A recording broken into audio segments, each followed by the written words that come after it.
안녕하세요. 저는 50대의 평범한 아줌마입니다. 50이 넘으니 참 이상합니다.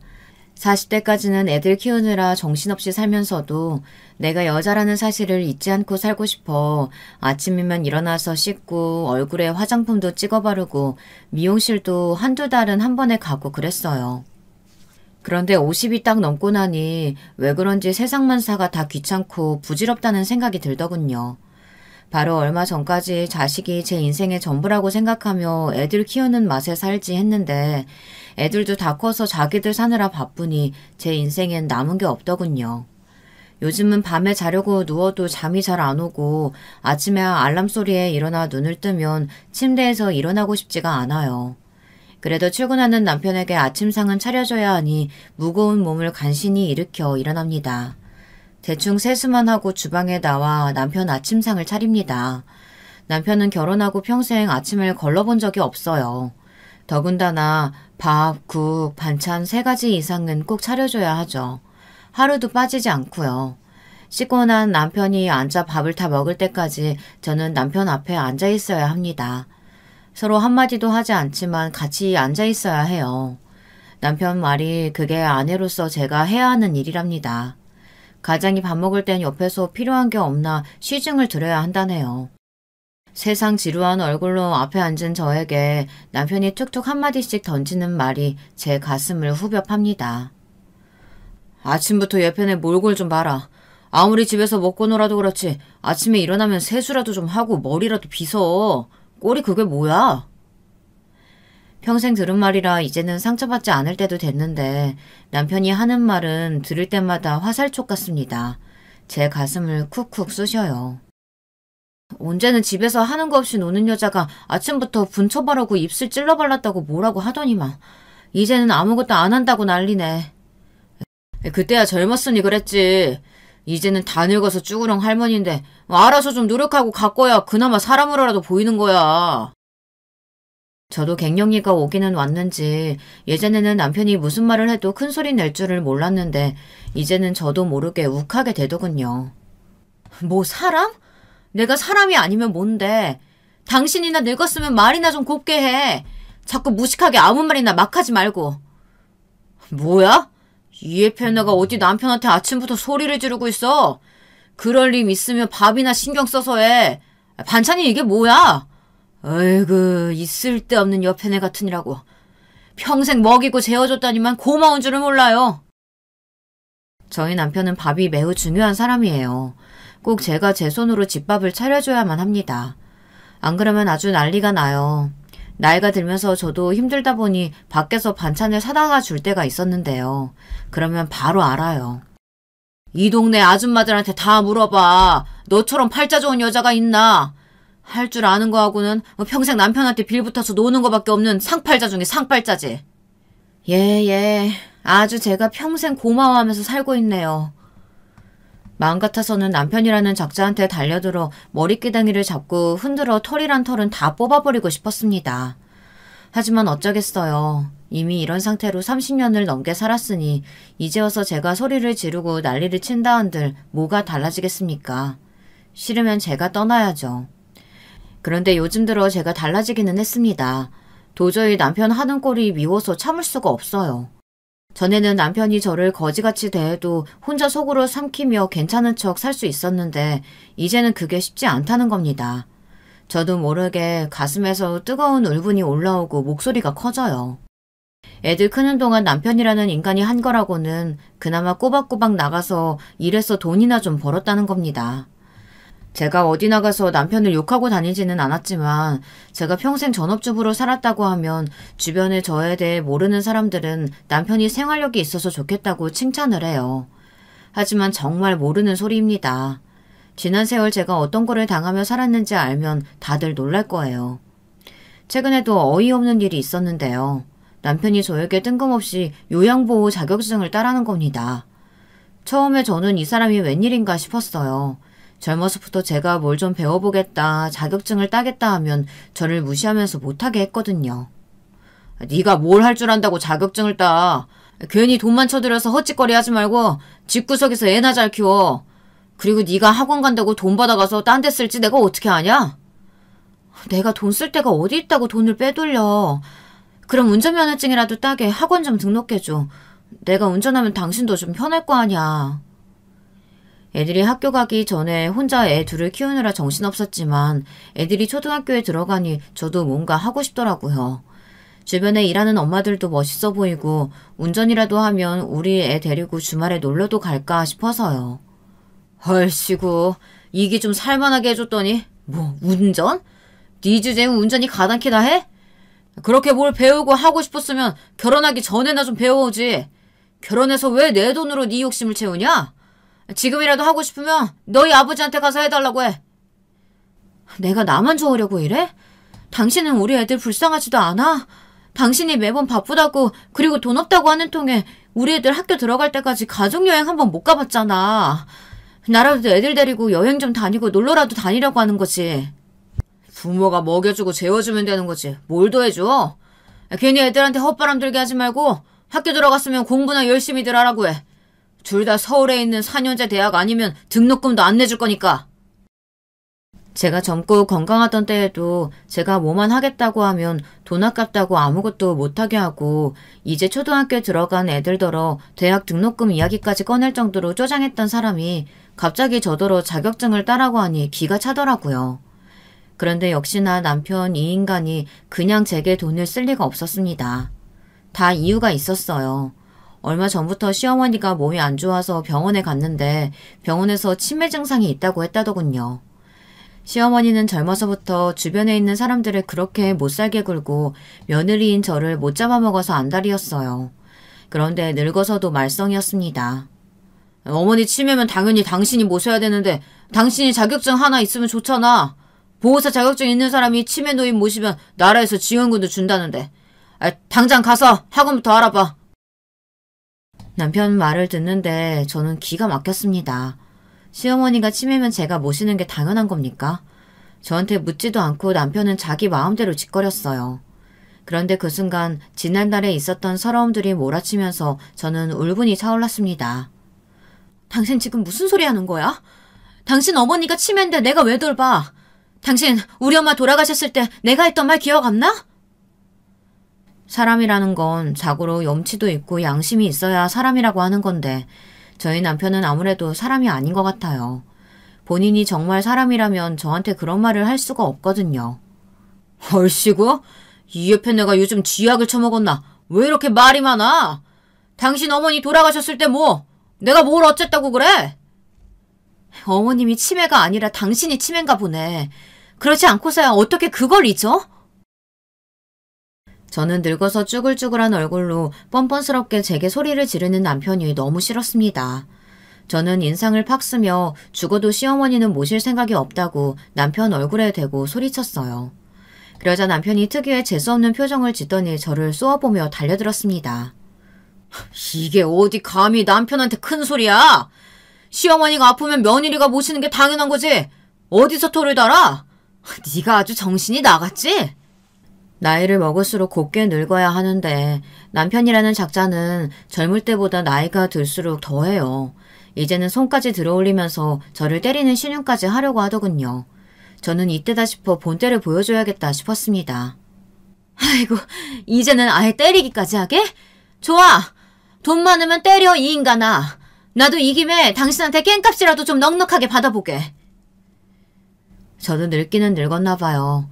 바로 얼마 전까지만 해도 남편 앞에서 소리 한번 치기도 어려웠었는데 이제는 될 대로 되라 싶어 남편 앞에 얼굴을 축혀 올렸습니다. 제 행동에 놀란 남편은 괘씸하다는 듯 눈을 부라리면서 제 어깨를 세게 밀쳤어요. 이년이 말귀를 못 알아들어도 유분수지? 어디서 소리 지르면서 추태야? 잔말 말고 내일 당장 나가서 학원 등록해. 알았어? 바닥에 넘어진 저를 그대로 두고 남편은 나가버렸어요. 저는 그대로 바닥에 주저앉은 채 흘러나오는 눈물을 훔쳤습니다. 저런 거지 같은 인간 때문에 또 바닥에 주저앉아 운다는 게 억울하고 서러웠지만 터져나오는 눈물을 막을 수가 없었어요. 남편과 이야기하다 보면 어쩜 사람이 저렇게 얄팍할까 싶습니다. 어떨 때 보면 저를 바보 취급하다 못해 병신으로 보는 것 같아요. 물론 젊었을 때부터 남편이 저 모양이라는 걸 몰랐던 건 아닙니다. 하지만 시간이 지나고 나이가 들면 언젠가는 남편도 저에게 미안한지도 알고 좀 변할 줄 알았어요. 그런데 제가 괜한 기대를 했더군요. 남편은 변할 인간이 아니었습니다.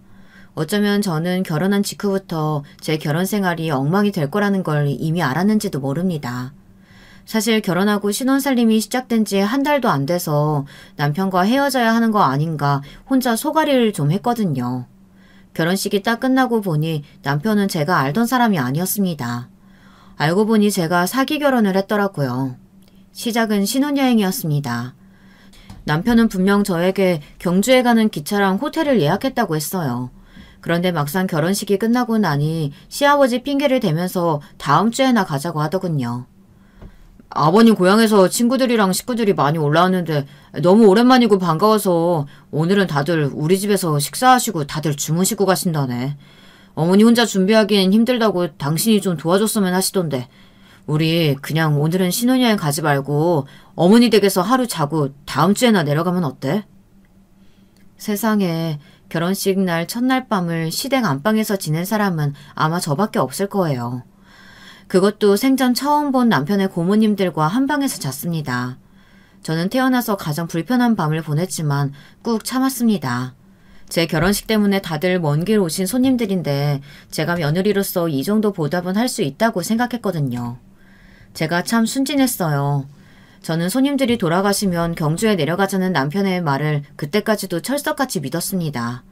그래서 지방에서 올라온 손님들이 다 내려가시면 당연히 신혼여행에 가는 건 줄 알았어요. 그런데 손님들이 다 집으로 내려가고 나서도 저는 신혼여행에 가지 못했습니다.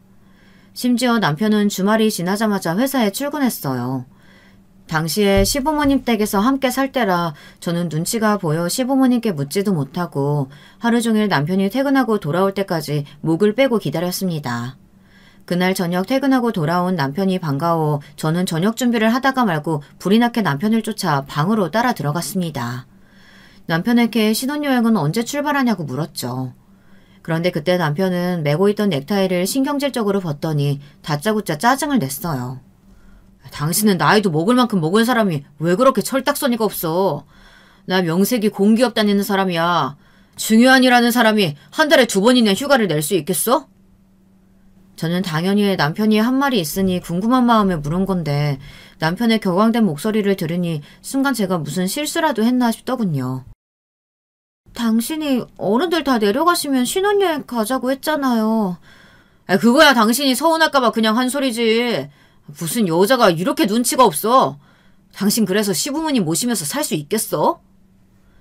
남편 말이 이미 그날 손님들을 상대하느라 신혼여행은 못 가게 된 거래요. 제게 한 말은 저에게 미안해서 그냥 한 말이랍니다. 남편은 자기 할 말만 뱉어놓고 씻으러 화장실로 들어가 버렸어요. 저는 순간 어안이 벙벙해서 그대로 멍하니 있었습니다. 남편 말대로 제가 눈치가 없는 건지 뭔지 전혀 모르겠더라고요. 그때였습니다. 노크도 없이 방문이 벌컥 열리더니 시어머니가 방에 들어왔어요. 새아기 너는 저녁상 차리다 말고 뭐하고 있어? 남편 시중 들러 갔으면 시중만 들고 바로 나와야지. 네, 나갈게요, 어머니. 시어머니는 하루에도 수십 번 제게 호통을 쳤습니다. 밥은 무조건 냄비에다가 그때그때 지어라. 반찬은 절대 많이씩 하지 말고 그때그때 새로 해라.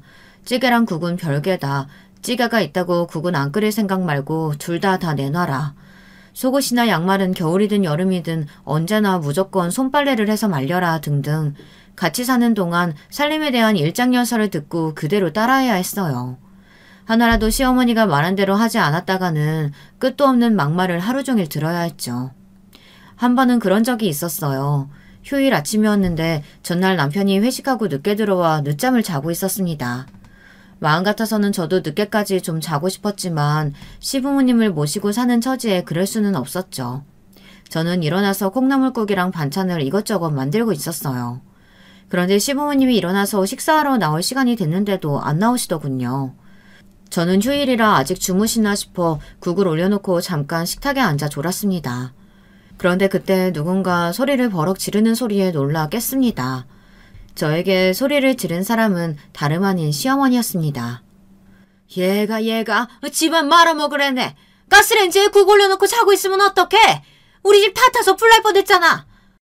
어머, 죄송해요, 어머니. 제가 좀 피곤해서 잠깐 쉰다고 앉은 건데 깜빡 졸았나 봐요. 얼씨구, 네가 도대체 이 집에서 뭐 하는 일이 있다고 피곤하니?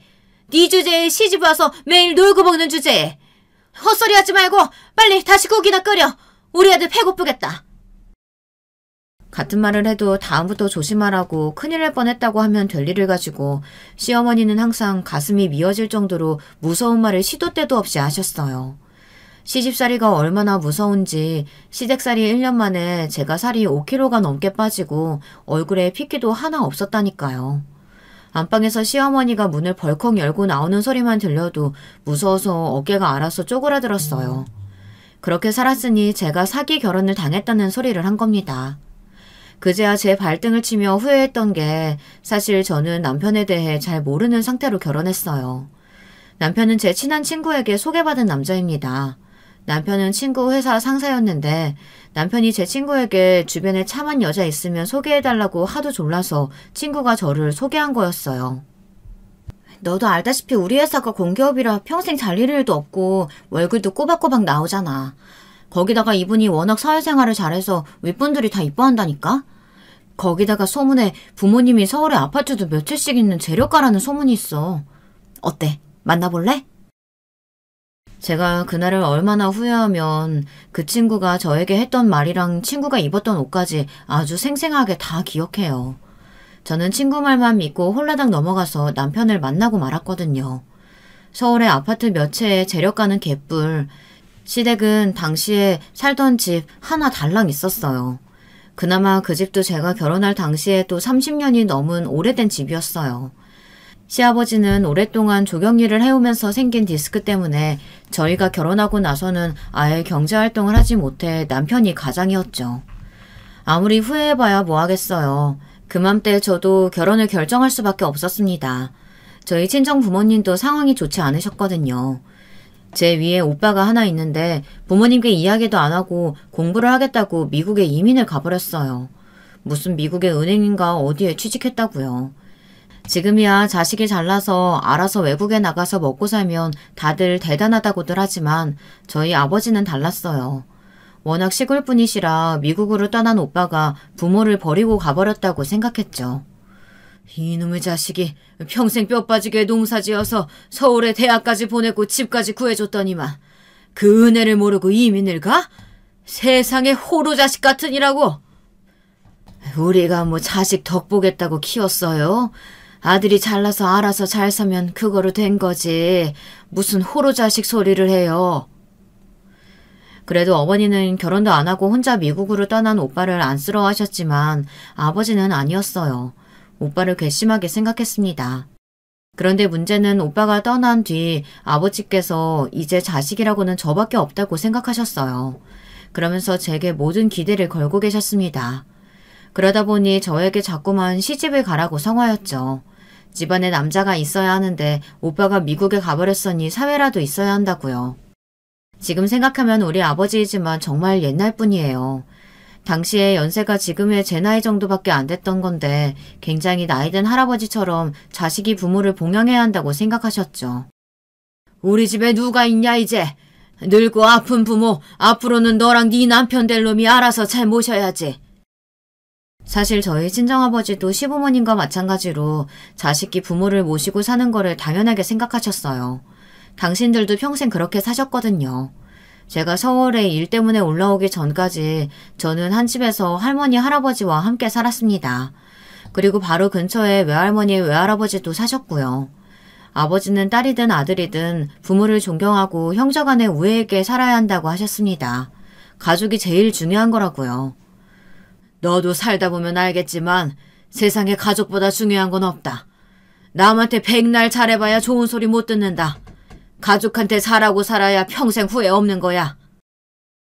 사실 저도 아버지의 그런 말이 어려서부터 부담이 되기는 했어요. 아버지의 기대와 부응에 지치고 힘들다 보니 자연스레 성인이 되자마자 오빠나 저나 둘 다 서울로 올라와 살았던 거죠. 오빠는 아예 미국으로 가버린 거고요.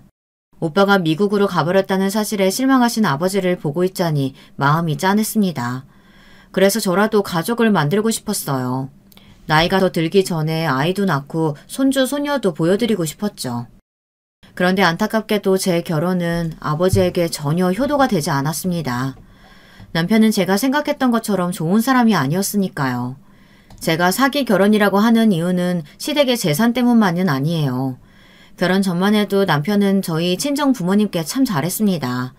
저희 친정 부모님 마음을 얻기 위해 몇 번이나 고향에 함께 내려가 부모님을 뵀어요. 갈 때마다 선물이며 과일이며 바리바리 싸들고 가서 반일도 도와드리고 며칠씩 자고 오기도 했습니다. 부모님이 얼마나 좋아하셨는지 몰라요. 그래서 친정 부모님께서 제가 결혼하고 시댁에 들어가 사는 것도 허락해 주신 겁니다. 싹퉁바가지 없는 사위놈 같으면 절대 허락 안 할 텐데 자네가 워낙 우리한테도 잘하고 우리 딸한테도 잘하는 것 같아 믿고 보내는 거네. 아무리 서울살이가 좋고 시댁에 산다고 해도 결혼하고도 지금처럼 자주 내려와서 나랑 술도 한잔하고 놀다 가야 하네. 당연하죠. 제가 몸은 서울에 있어도 마음만은 항상 장인어른 장모님 옆에 있다는 것만 알아주세요. 결혼 전에는 세상에 이렇게 살가운 남자가 있나 싶을 정도로 처가에 잘했어요. 지금 제가 같이 사는 남편과 같은 사람이 맞나 싶을 정도로요. 그런데 남편은 결혼식 날짜를 잡자마자 싹 변했습니다. 그때부터 한 번을 친정에 내려가자는 말을 안 했어요. 심지어 결혼하고 나서는 명절 때도 잘 가지 못했습니다. 결혼한 지 1년 조금 넘었을 때였나 명절을 얼마 남기지 않은 날이었어요. 남편이 청소하는 저를 부르더군요.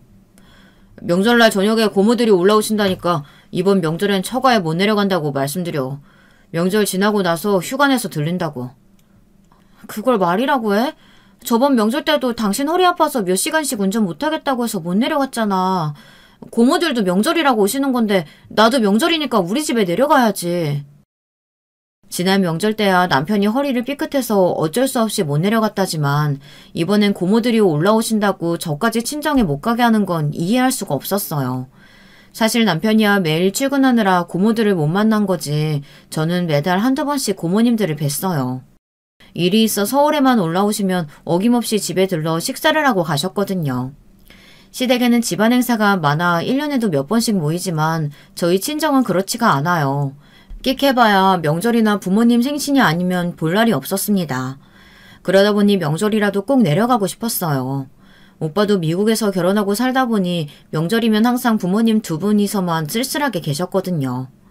혹시나 명절 닥쳐서 못 간다고 하면 친정 부모님께서 많이 서운해하실 것 같아 미리 전화해서 사정을 대충 말씀드렸어요. 명절 당일 고모님들이 올라오신다고 해서 좀 나중에 내려가야 할지도 모르겠다고요. 친정엄마야 제가 가든 안 가든 항상 괜찮다고 시댁에 살면서 매번 내려오기가 어디 쉽냐고 하셨지만 친정아빠는 아니었어요. 무슨 그런 되먹지 않은 경우가 있냐고 화를 내셨죠. 너희 시부모님도 참 너무한다. 결혼하고 몇 년을 데리고 살았으면서 어쩜 명절날까지 친정에 내려가는 걸 눈치 봐야 돼. 안 되겠다. 내가 이서방한테 한번 연락해서 따끔하게 혼내야지. 저는 차라리 잘 됐다 싶었습니다. 제가 말해도 남편은 들은 채도 하지 않으니 친정아버지께서 이야기하면 조금이나마 본인이 잘못한 거를 알겠지 싶어서요. 그런데 남편이라는 인간은 구제불능이었습니다. 아버지께서 남편에게 전화해 호통을 좀 치셨나 봐요. 이서방, 내가 결혼 전에 했던 말 잊었나? 내가 하나뿐인 우리 딸 시댁에 들어가 살게 한 건 내 딸이 희생하고 시댁에 잘하면 자네가 우리 집에도 똑같이 잘할 거라고 생각하기 때문에 양보한 거네. 그런데 내 딸 얼굴을 명절에도 한번 못 보게 만들어? 이게 도대체 무슨 대먹지 못한 일인가? 아무리 싸가지라고 없는 남편이라도 저희 친정아버지 앞에서는 당연히 찍소리 못하고 잘못했다고 하고 전화를 끊었죠. 그런데 문제는 그 뒤였습니다. 집에 와서 제게 난리를 쳤어요. 그깟 친정 좀 못 가게 했다고? 도대체 장인한테 뭐라고 떠들었길래 회사에서 바쁘게 일하는 사람한테 전화해서 잔소리를 늘어놓게 해? 당신 지금 그깟 친정이라고 했어? 내 말이 틀려? 결혼할 때 쥐뿔도 해준 것도 없이 멍청한 딸년 하나 덜렁 보내놓고는 무슨 장인 대접을 받으려고 해? 암튼 시골 영감들은 가진 것도 없이 뻔뻔하기만 하다니까. 남편은 아무리 화가 나도 그렇지 선을 넘었습니다. 저에게 아무 말이나 떠들어대는 건 그렇다 치지만 저희 친정아버지에 대해 막말을 해대는 건 도저히 참을 수가 없었어요. 저는 순간 결심했어요. 사실 남편과 결혼하자마자 뭔가 잘못됐다라는 걸 직감적으로 알아챘지만 저처럼 보수적인 사람이 이혼한다는 건 도무지 상상도 할 수 없는 일이었거든요. 그렇다 보니 참고 있었던 거예요. 부모님께도 너무 죄송스럽고 해서요. 하지만 이건 아니었습니다. 하다하다 저희 부모님까지 무시하는 남편을 참아줄 수 없었어요. 저는 남편과 더는 말도 섞고 싶지 않아 그대로 짐을 쌌습니다. 짐을 싸는 저에게 남편은 뭐 하는 짓이냐고 화를 냈어요. 얼씨구, 지금 뭐 하는 거야? 갈 데도 없는 게 무슨 생쇼를 하고 있어? 네가 간다고 하면 내가 뭐 놀라기라도 할까봐? 당신 놀라라고 이러는 거 아니야. 내가 당신한테 질려서 더는 같이 못 살겠어. 당분간 친정에 내려가 있을 테니까 그런 줄 알아. 그날 저는 무작정 친정에 내려갔습니다. 그때 저는 정말 남편과 이혼할 생각이었어요. 그동안 시댁에 살면서 겪었던 수모를 친정 부모님께 다 말씀드리고 이혼하겠다고 하려고 했죠. 그런데 인생이라는 건 정말 한치 앞을 모르는 거더군요. 친정에 내려온 지 얼마 되지 않았을 때부터 이상하게 아랫배가 당기고 속이 좋지 않았어요. 처음엔 스트레스를 너무 많이 받았나 싶었는데 아니더군요. 친정엄마 손에 이끌려 시내의 병원에 갔는데 임신이라네요. 저희 큰딸에게는 미안하지만 당시에는 임신 사실이 마냥 기쁘지 않았어요. 당연한 일이었죠.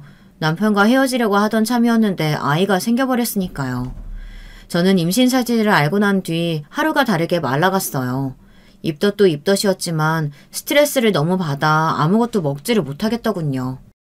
뭘 고민해? 지금이라도 당장 병원에 가서 애 지워. 그런 싸가지 없는 놈이랑 사느니 혼자 사는 게 100번 낫다. 아버지의 반응은 놀라웠어요.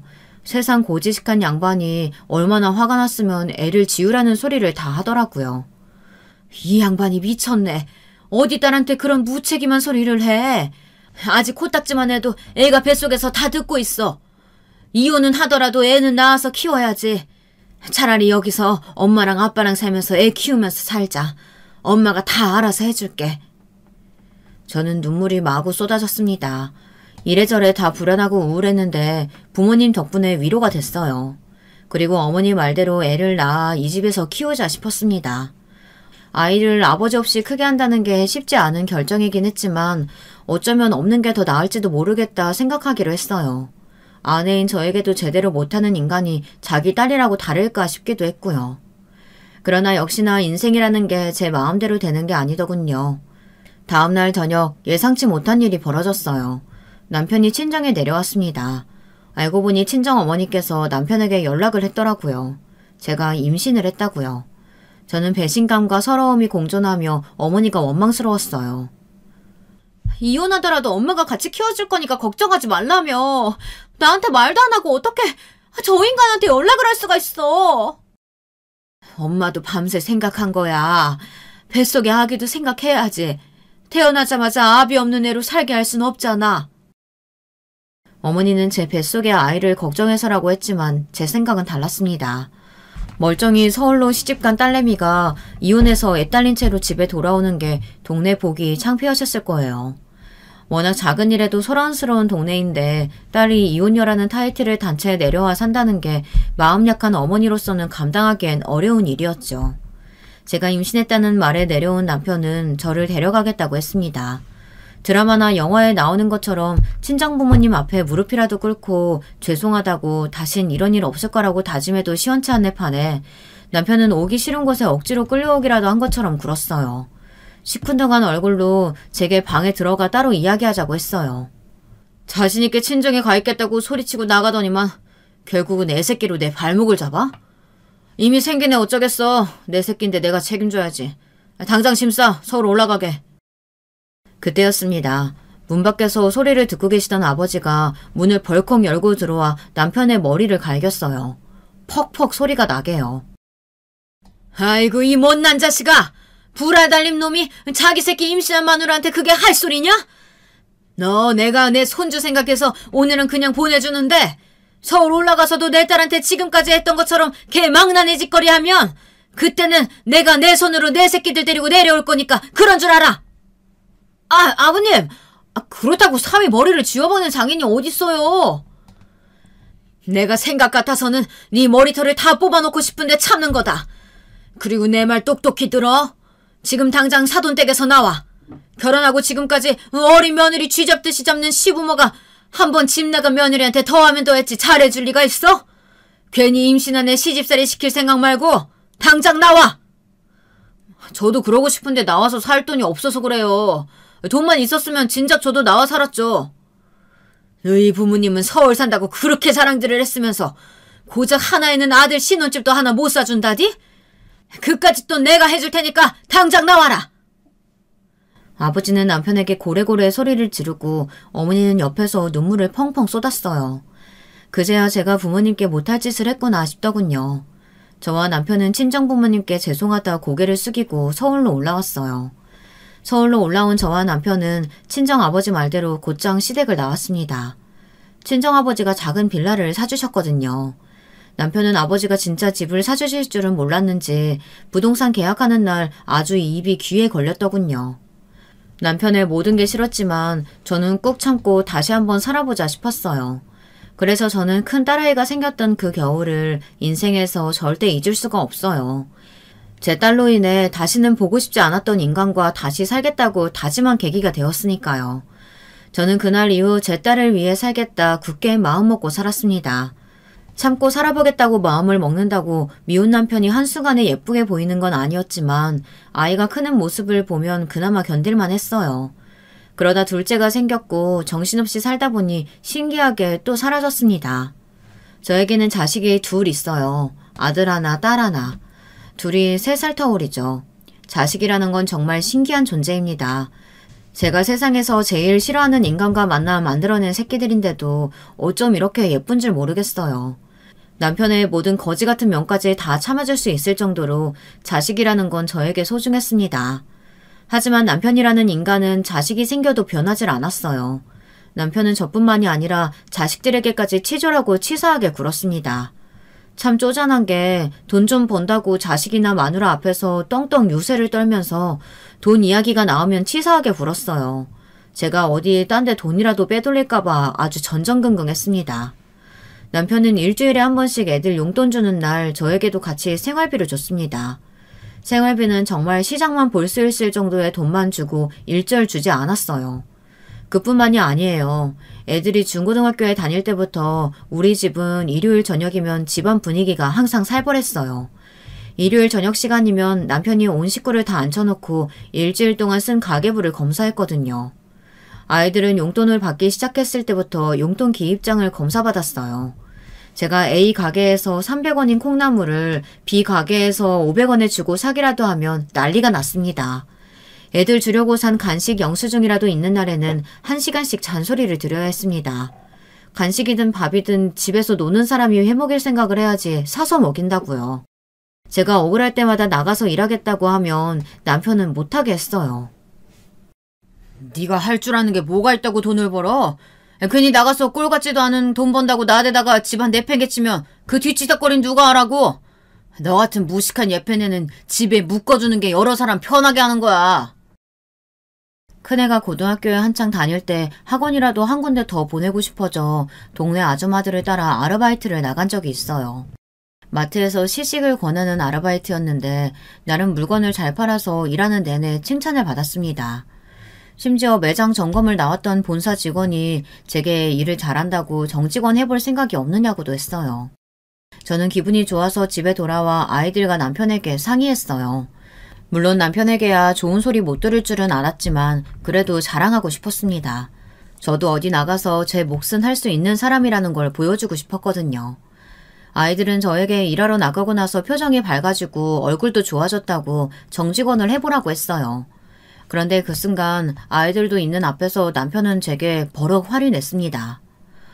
동네 마트 나가서 사람들한테 이거 먹어봐라 저거 먹어봐라 권하는 게 무슨 일이라고? 왜 잘난 척이야? 개나 소나 머리만 있으면 다 아는 거. 괜히 남편 자식 얼굴에 먹칠하지 말고 당장 그만둬. 내가 나가서 일하는 게 왜 당신 얼굴에 먹칠하는 거야? 나 당신 때문이라도 정직원 할 거니까 방해하지 마. 이 예펜네가 아주 살만하니까 별 지랄을 다 하네. 내가 분명히 하지 말라고 했어. 내 말 안 들으면 지금 애들 다니는 학원비도 다 안 줄 거니까 그런 줄 알아. 남편은 정말 입에 담고 싶지도 않을 정도로 심한 욕을 해도 시원찮아요. 제가 제 입이 더러워지는 게 싫어서 더 말 안 합니다. 아이들도 마찬가지예요. 애들도 어릴 때나 매일 소리 지르는 아버지 눈치 보고 무서워했지. 크고 나서는 남편이랑 밥을 먹든 뭐라든 아이들은 남편과 일절 말도 섞지 않았어요. 남편은 자식들이 본인을 싫어하는 것도 모르고 그런 걸 가장의 무게감이라고 생각했어요. 남편은 그냥 그런 인간이에요. 나가서 사람들 앞에서는 처자식을 위해서 열심히 일하는 능력 있는 가장으로 보이고 싶어 하지만 결국은 처자식 누구에게도 인정받지 못하는 개 쪼다였어요. 지금까지 그런 남편을 견디고 산 제가 저는 참 대견합니다. 사실 저는 결혼생활 30년 넘게 하며 농담이 아니라 남편을 그냥 남이라고 생각하고 살았어요. 그래서 더는 실망할 것도 없다고 생각하고 살았죠. 그런데 나이가 들다 보니 그게 아니더군요.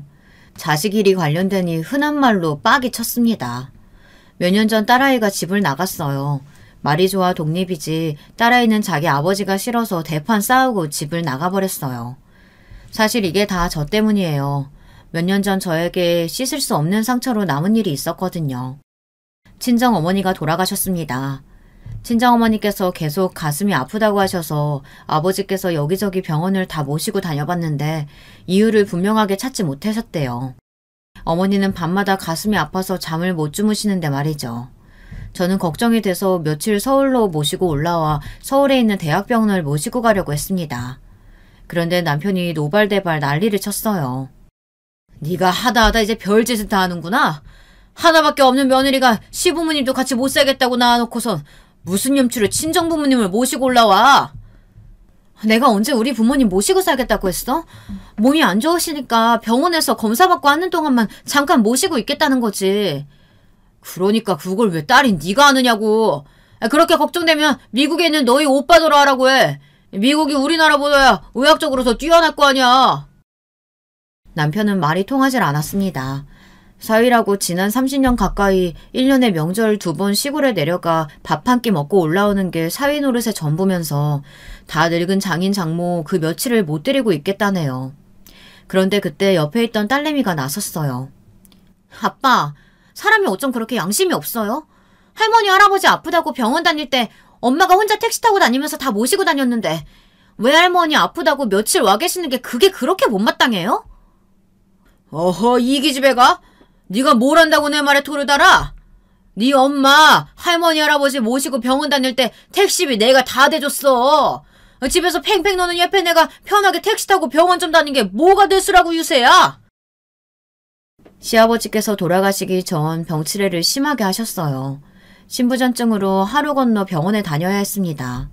그뿐만이 아니에요. 시어머니도 여기저기 성한 곳이 없어서 당시에 제가 하루가 멀다 하고 병원에 모시고 다녔습니다. 그 모습을 옆에서 다 지켜본 딸은 저를 불쌍하게 생각했어요. 평생 남편 구박에 시달리고 시어머니 시집살이에 힘들어하는 저를 이해하는 건 딸밖에 없었죠. 그러니까 외할머니 외할아버지도 엄마가 똑같이 하겠다고 하는데 아빠가 무슨 상관이냐고. 엄마, 제가 택시비 드릴 테니까 외할머니 모시고 올라와요. 이게 대가리 좀 컸다고 아주 지가 혼자 다 큰 줄 알지? 너 그 좋은 대학 다 내 돈으로 다닌 거야. 지금도 내 집에서 편하게 먹고 자니까 돈도 모이는 거라고. 이게 아주 아버지 고마운 줄 모르고 어디서 감히 큰 소리를 쳐? 이 집이 왜 다 아빠 집이에요? 처음 분가할 때 외할아버지가 집 사준 거로 여기까지 온 거잖아요. 그럼 엄마 집이기도 한 거지. 딸은 남편 앞에서 한마디도 지지 않았습니다. 반면 저는 조마조마했어요. 남편이 어떤 인간인지 제가 제일 잘 알다 보니 딸애를 때리기라도 할까봐 무서웠어요. 네가 뭔데 외할머니를 모시고 와라 말아야. 너한테 그럴 권리 없어. 그렇게 네 엄마 편들고 싶으면 네가 네 엄마 데리고 나가서 먹여 살려. 그러면 되겠네. 안 그래도 그럴 거예요. 저도 더는 아빠랑은 못 살겠어요. 저는 남편과 딸아이의 싸움이 거세지길래 제가 딸아이를 말렸습니다. 당연히 남편 잘못이지만 혹여나 딸아이에게 괜한 불똥이 튈 것 같아 애써 그만하라고 했어요. 그런데 그로부터 며칠 뒤 믿기지 않는 일이 벌어졌습니다. 친정 어머니께서 돌아가신 겁니다. 아무래도 마음이 쓰여 뒤늦게 제가 어머니를 모시고 올라왔어요. 통화할 때마다 어머니의 목소리가 너무 안 좋았거든요. 그런데 서울대학병원에 입원하신 지 며칠 되지 않아 바로 돌아가셨습니다. 의사 말이 선천적 심장기형 질환으로 젊어서부터 힘드셨을 거라고 하더군요. 일찍이 큰 병원에서 검사받고 일찍 수술받았으면 살았을 수도 있다고요. 저는 청천벽력 같은 소리에 눈물도 흘릴 수가 없었어요. 저에게는 그럴 자격이 없으니까요. 그 순간 저는 남편을 찢어 죽이고 싶었습니다. 제가 모시고 올라오겠다고 했을 때라도 어머니께서 올라와 수술을 받으셨으면 돌아가시지 않을 수도 있어요. 이게 다 남편 때문입니다.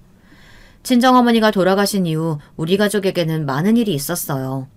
장례식 이후 친정아버지는 친정어머니가 돌아가신 게 본인 탓이라며 자책하시고 일절 저를 만나지 않으셨어요. 딸아이는 그대로 집을 나가버렸고요. 엄마 아빠는 애초에 헤어져서 살았어야 했어요. 그랬으면 외할머니도 안 돌아가셨을 거야. 엄마 아빠 둘 다 너무 미워. 서로 부부를 사랑하지도 않으면서 꾸역꾸역 억지로 사느라 주변 사람들까지 다 힘들게 하잖아. 딸아이 말이 맞았습니다. 자식들 핑계, 부모님 핑계를 대며 저런 거지 같은 인간이랑 사느라 제 주변에 사랑하는 가족들을 모두 힘들고 속상하게 했어요. 그로부터 3년을 넘게 저와 남편은 남처럼 살았어요. 딸아이는 독립해 나가고 아들은 공부하느라 늦은 군대에 갔어요. 정말 외로운 나날이었습니다. 친정 어머니는 돌아가셨고 아버지는 저를 만나주지 않았어요. 내려가겠다고 전화를 해도 내려오지 말라고만 하셨습니다. 저를 보면 자꾸만 어머니가 떠올라 더 힘들다고 하셨어요. 반면 재수없는 남편은 그런 상황에서도 전혀 아랑곳하지 않고 자기 인생을 살았어요. 평소처럼 새벽에 일어나 운동을 하고 제가 차려준 아침을 먹고 출근했습니다. 그 인간은 정말 저에게 미안하지도 않은 건지 평소처럼 매일 잔소리를 하고 구박을 했어요. 그러더니만 하다 3년 전에 일을 잊은 건지 이제는 저에게 치매에 걸린 시어머니를 위해 요양보호사 자격증을 따라고 하는 것도 모자라 손찌검까지 하려고 해요. 더는 이렇게 살 수 없었어요. 이대로 남편과 한 공간에 있다가는 제가 숨막혀 죽을 것 같았죠. 그날 저녁 퇴근하고 돌아온 남편에게 따뜻한 밥상을 차려줬어요. 남편이 가장 좋아하는 동태탕과 갈비를 구웠어요. 그리고 나지막히 한숨을 쉬며 남편의 맞은편에 앉았습니다. 당신 말대로 요양보호사 학원 등록할게. 그 대신 나도 당신한테 부탁이 있어. 남편은 평소와 다른 제 말투와 표정에 눈살을 잔뜩 찌푸렸습니다. 그러더니 남편이 시키면 시키는 대로 할 것이지 뭘 조건을 다느냐고 소리를 지르더군요. 저는 가슴에 끓어오르는 울분을 애써 삭히고 말했습니다. 이번 주 우리 아버지 생신이야. 같이 좀 내려갔다 오자. 이번엔 오빠도 한국에 들어온대. 당신도 지난 3년 동안 말은 안 해도 마음 쓰였을 거 아니야. 저는 정말 쥐어짜고 쥐어짜서 차분한 어투로 남편에게 말했습니다. 남편은 웬일로 곧장 알겠다고 하더니만 역시나 곧바로 본인도 조건을 달았어요. 이번에 친정에 내려갔다 오면 바로 시어머니를 우리 집으로 모시고 오자고 하더군요. 이미 알고는 있었지만 정말 염치라고는 없는 인간이었습니다. 그렇게 주말이 되자마자 남편과 저는 3년 만에 친정에 내려가고 있었어요. 익숙한 동네가 나오자 저는 가슴이 떨렸습니다. 얼마 만에 만나는 아버지인가 해서요. 그런데 그때 남편이 초를 쳤습니다. 저를 보더니 아버지 생신이라고 봉투에 얼마를 넣었냐고 묻더군요. 저는 기가 차서 저도 모르게 남편을 쏘아봤습니다. 그러고는 봉투에 30만 원 넣었다고 말했어요. 마음 같아서는 더 넣고 싶었지만 제가 가진 게 없어서 못 넣었습니다. 그런데 그때 말도 안 되는 일이 벌어졌습니다. 남편이 갑자기 갓길에 차를 세웠어요. 끽 시끄러운 타이어 소음이 날 정도로요. 그러더니 한다는 소리가 가관이었습니다. 뭐? 30? 와, 이년이 너 지금 죽고 싶냐? 네가 이 집에서 뭘 하는 게 있다고 30만 원을 너희 아빠한테 줘. 너 진짜 안 되겠다. 생일은 무슨 생일. 너는 그냥 집에 가서 좀 맞자. 남편은 그대로 차를 돌렸습니다. 다시 집으로 가겠다고요. 저는 순간 눈알이 빠져나올 정도로 뜨거워졌습니다. 애들이 흔히 하는 말로 열받는다, 빡친다, 그런 게 이런 기분을 말하는 것 같더군요. 순간 저는 제대로 웃겠습니다. 너야말로 좀 맞아야겠다. 제 말에 남편 새끼가 눈이 휘둥그레졌어요. 그러더니 또 차를 길에 세우고 눈을 부라리더군요. 금방이라도 저를 죽일 것처럼요. 저는 제가 먼저 선수를 쳤습니다. 그대로 손을 들어 남편의 뺨을 갈겼어요. 너 내가 오늘 왜 아버지한테 가자고 한 줄 알아? 오빠가 미국에서 펀드 매니저로 대박이 나서 다른 투자자들이랑 땅 보러 왔대. 오빠가 일부러 아버지가 가진 땅 다 포함해서 새로 전원주택 단지 조성해서 편의시설 들어오게 한다는데 그게 아버지 앞으로만 떨어질 건물이 자그마치 500억이란다. 그래서 가는 거야. 오빠가 내 목도 챙겨준다고 해서. 그 순간 세차게 흔들리던 남편의 눈동자를 저는 아직도 잊지 못합니다. 500억? 당신 그렇게 중요한 일을 왜 이제야 말해? 진작 말했으면 내가 30만 원이 아니라 300만 원이라도 준비했지. 안 되겠다. 지금이라도 ATM기 찾아서 돈 찾자. 빨리! 정말 그 꼴이 얼마나 가관인지 웃음이 나오는 걸 꾹 참았습니다. 웃기고 있네. 너는 이미 늦었어, 이 또라이 새끼야. 이 자리에서 네가 1000만 원을 가져와도 나는 너 같은 새끼랑 안 살아. 빨리 운전이나 해. 올라가서 바로 이혼하게. 순간 믿기지 않는 일이 벌어졌습니다. 남편이 벌떡 일어나 차에서 내리더니 조수석 앞에 무릎을 꿇고 앉아 제게 사정을 했어요. 여보, 제발. 우리가 자식 낳고 산 세월이 30년인데 우리가 어떻게 헤어져. 이러지 마. 저는 그대로 조수석 문을 열고 나와 남편을 세게 밀치고 나와버렸어요. 그리고는 곧장 택시를 타고 친정집에 갔어요. 그러고는 이번엔 정말로 남편과 이혼했습니다. 제가 너무 뒤늦게 정신을 차렸어요. 생각해보면 자식이든 부모든 사실 다 핑계였죠. 제가 용기가 없었습니다. 혼자 아이 키우며 살 자신이요. 이 간단한 용기를 못 내서 뺑뺑 돌아 인생이 이렇게 되어버렸네요. 남편은 쉽게 이혼해주지 않으려고 했습니다. 애들까지 앞세워서 엄마를 말려보려고 했지만 소용이 없었죠. 이미 아이들도 아빠에게 질려 진작부터 저에게 이혼하라고 했었으니까요. 저는 요즘 그 어느 때보다 아주 잘 삽니다. 500억 덕분이냐고요? 사실 남편에게 500억이라고 한 건 개뻥이에요. 오빠가 미국에서 펀드 매니저로 잘 나가서 아버지에게 많은 돈을 보내준 건 사실이지만 500억까지는 아니에요. 그 순간 너무 화가 나서 저도 모르게 질러버린 거죠. 그래도 저는 후회하지 않아요. 덕분에 그 못난 새끼가 제 앞에 무릎을 꿇었으니까요. 저는 이혼하고 집에 내려와 아버지와 함께 지내고 있습니다. 지금까지 한 번도 관심 없었던 농사일을 아버지에게 배우고 있는데 생각보다 아주 재미있어요. 긴긴 저의 이야기 끝까지 들어주셔서 감사합니다. 앞으로 남은 삶을 아버지와 시골에서 보낼 저에게 많은 위로와 격려 댓글 부탁드릴게요. 여러분의 가정에도 항상 즐거운 일만 가득하시길 바라겠습니다. 저는 그 옛날 시골 동네에서도 유난히 형제 많기로 유별난 집안의 막내딸로 태어났습니다.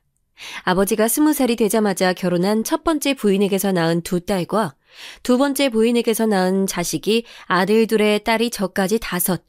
그렇게 저는 형제가 모두 9이었습니다. 아버지의 첫 번째 부인이셨던 분은 둘째 언니를 낳은 지 얼마 되지 않아 바로 돌아가셔서 제 어머니께서 곧바로 제취 자리로 들어와 어린 두 딸을 키우셨습니다. 이미 딸은 2이나 있었으니 꼭 아들을 낳아야 한다는 시집 식구들의 등살에 식을 올리자마자 곧바로 임신까지에 어머니의 고생은 말로 다 설명할 수도 없었겠죠. 그래도 아들만 하나 낳아주면 그나마 시집살이라도 좀 덜 하셨을 텐데 이게 웬걸 셋째, 넷째까지 줄줄이 딸을 낳으셨던 어머니는 딸 넷을 키우며 할머니의 모진 시집살이와 병간호를 다 견뎌내다 할머니께서 돌아가시고 나서야 두 아들을 연달아 낳으셨답니다. 제 아무리 돈은 좀 있는 집이었대도 자식이 줄줄이 9이나 있어서였는지 언제부턴가 조금씩 집안의 가세가 기울기 시작했습니다. 사실 자식들 때문이라는 말은 핑계였고 아버지께서 할아버지 몰래 젊을 때부터 노름을 하셨다는 얘긴 저도 아주 나중에 들어 알게 됐습니다. 어찌됐든 간에 당시 집이며 땅은 모두 다 할아버지께서 만들어 놓으신 재산이었는데 집에서 아이 만드는 것 말고는 할 줄 아는 거라고는 없으셨던 아버지는 막내인 제가 태어날 때까지도 제대로 된 일 한번 해본 적이 없을 정도로 평생 할아버지의 그늘에만 사시다가 할아버지까지 돌아가시게 되어버리자 세상 물정이라고는 모르니 아버지는 급한 대로 있는 땅이란 땅부터 몽땅 다 팔아 제꼈고 제가 국민학교에 들어갈 때쯤에는 결국 당시 살고 있던 집 한 채 남기고 다른 재산은 모두 다 홀라당 날려먹었답니다. 부자는 망해도 3대는 버틴다더니 이건 무슨 3년도 버티질 못하고 하루아침에 집안이 폭삭 망해 있었습니다. 제 손으로 돈 한 번 벌어본 적 없었던 아버지는 여전히 반성이라고는 모른 채 밖으로만 쏘다닐 뿐 집안일에는 전혀 신경도 쓰지 않으셨어요. 집에 쌀이 떨어져도 본인은 새로 산 미제 양복을 번질거리게 차려입고 나가 노름하기 바쁘셨으니까요. 그럼 어머니는 뭐하고 계셨냐고요? 언니들에게 들은 바로는 어머니는 매일같이 저를 품에 안고 아버지를 탓하며 우는 것 말고는 할 줄 아는 게 없는 사람 같았대요. 결국 그런 어머니의 모습에 형제들은 하나둘 다 타지로 나가기 시작했어요. 다들 학업은 뒤로 한 채 돈을 벌어오겠다는 명분이었죠. 언니들은 지방 곳곳 여기저기에 공장들로 뿔뿔이 흩어졌고 오빠들은 배를 타고 왔다 갔다 하며 돈이 생길 때마다 집에 와 맛있는 것도 사주고 어머니께 꽤 두꺼운 봉투에 가득 돈을 담아주고 가는 것 같았어요. 집에 돈이 들어오면 노름장까지 돈 냄새가 흘러가는지 아버지는 언니 오빠들이 집에 오는 날이면 어떻게 귀신같이 알고 들어왔어요. 어린 제가 보기에도 아버지는 아무 생각 없는 한량처럼 보였습니다. 젊은 날에는 부모에게 빌붙어 살고 한창 자식들 배불리 먹여야 할 때는 있는 재산 다 털어나가고 이제 더는 털어갈 것도 없는 집안에서 아무것도 해준 것 없는 자식들한테까지 손을 벌리고 있으니 말입니다. 엄마는 아빠가 왜 좋아서 결혼했어? 딸이 둘이나 딸린 호라비에다가 고집센 시어머니. 어린 마음에도 정말 이해가 되질 않아 저는 잠이 오지 않는 밤이면 어머니의 품에 안겨 묻곤 했습니다. 그럴 때마다 어머니는 어려서 뭘 알겠니? 라고 운을 떼시고는 한참 말없이 가만히 계시다 뭐가 좋은지 입꼬리를 올려 웃기까지 하시고는 그래도 네 아버지가 인물은 좋잖아. 키도 훤칠하고 라며 아버지 편을 드셨어요. 어린 마음에도 그때 분명히 깨달았죠. 남자 인물 좋아봐야 필요 없구나. 무조건 성실하고 착한 사람. 노름에는 절대 손 안 대고 자기 아내랑 자식밖에 모르는 사람. 꼭 그런 사람을 만나야지라고 생각하며 잠에 들곤 했습니다. 그렇게 시간은 흘러 언니들도 각자 결혼을 해서 든든한 형부들도 생겼고 큰오빠는 오랜 시간 동안 배를 타며 번 돈으로 큰 배를 사 해외에 몇 달씩 나갔다 들어오면 예전에 아버지의 땅이었던 땅도 다시 척척 사들였고 작은 오빠는 모아놓은 돈으로 서울로 올라가 가게도 차렸으니 아무리 아버지가 엉망인 사람이라도 앞으로 오빠와 언니들이 집안에 많은 보탬이 되어줄 거라 희망을 갖고 있었습니다. 그렇게만 해준다면 저도 성인이 되는 대로 언니와 오빠들처럼 가족을 위해 엄마를 모시고 잘 살아나갈 수 있을 거라 생각했죠. 그런데 제 생각은 너무도 순진하기만 했습니다. 더 이상 언니들과 오빠들에게 가족이란 어머니와 제가 아니었어요. 각자 결혼을 해서 새롭게 꾸려낸 아내와 남편, 자식들이 가족이었죠. 고등학교에 다니는 내내 저는 제때 학비를 내지도 못할 정도로 상황이 좋지 않았었는데 돈이 급할 때마다 오빠들에게 연락을 하면 다들 아버지를 핑계로 돈을 보내줄 수 없다고 했습니다. 자신들이 젊은 날 개고생을 하며 돈을 벌어다 주면 어차피 아버지라는 사람이 노름을 내 돈이란 돈은 다 날리는 것을 누구보다도 잘 알고 있으면서도 어머니는 항상 아버지에게 다 뺏기고는 며칠 뒤에 또 돈을 보내달라 했다는 것이었습니다. 나도 할 만큼 했어. 이번 학비까지만은 어떻게 보내주겠지만 다음번엔 나도 모르겠다. 나도 이제 처자식이 생겼어. 더는 아버지 노름 미천 못 대드려. 니네 형부 요새 힘들어. 나는 돈 얘기 못해. 우리 집은 원래 고등학교 나온 사람 없어. 언제부턴가 집에도 잘 찾아오질 않으니 언니와 오빠들에게 전화도 해보았지만 돌아오는 대답은 모두 다 냉랭하기만 했습니다. 저는 너무 서러워서 엄마 몰래 이불을 뒤집어 쓰고 베갯잇을 이에 물고 엉엉 울어대기도 해보았지만 사실 언니들과 오빠들의 마음이 이해가 되지 않는 것은 아니었습니다. 다들 살기 힘들고 한푼이 아쉬운 시대인 거야 모두 같았지만 동네에 다른 형제 많은지 부모들은 그래도 머리 좋은 자식 하나는 어떻게든 대학이라도 보내려 안 하는 일 없이 안간힘들 쓰고 있었고 그게 아니더라도 조금이나마 자식들 고생 덜 시키려 하는 부모들이 대부분이었으니까요. 예전에 부잣집이었다. 아무리 큰 소리를 쳐댄데도 동네에서 우리 집을 알아주는 사람은 아무도 없었습니다.